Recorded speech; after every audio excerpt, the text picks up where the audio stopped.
Depuis cet événement, les cloches de l'église de Beaulieu-les-Loches ne sonnent plus.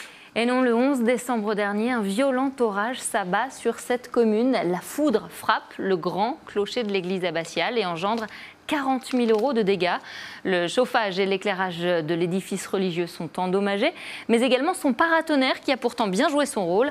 Pour changer la tête de ce dispositif et qu'il continue à protéger son clocher, une intervention inédite était programmée ce mercredi matin et pour cela, il fallait prendre de la hauteur. Sébastien Branger.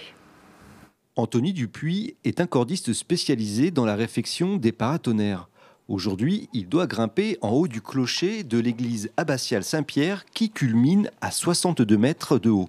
Une routine, pas vraiment, car l'ascension de ce clocher est plutôt technique. Alors la particularité de ce clocher, c'est qu'en fait tout l'intérieur est creux. Il n'y a aucune charpente, aucun accès à partir de l'emplacement conique. De la forme conique, c'est entièrement creux, c'est un entonnoir à l'envers et on ne peut pas accéder autrement qu'en ce qu'on appelle en artificiel, c'est-à-dire on crée des amarrages, on monte sur l'amarrage, on en recrée un au-dessus et donc la vitesse de progression c'est 70 cm par 70 cm, c'est-à-dire d'être attaché là, percer là. Une fois accroché au clocher, Anthony devient le centre d'intérêt des badauds présents sur le parvis.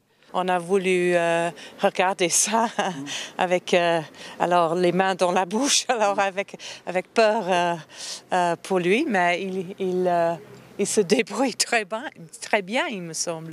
Le clocher a été rénové il y a quelques années à peine et depuis qu'il a été frappé par la foudre, il est sans protection. L'intervention était donc urgente.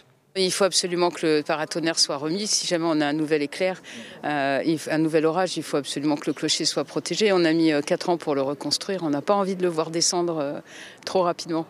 Le paratonnerre est aujourd'hui fonctionnel. Quant à notre cordiste, il sera demain sur un autre paratonnerre, celui de Notre-Dame de Paris.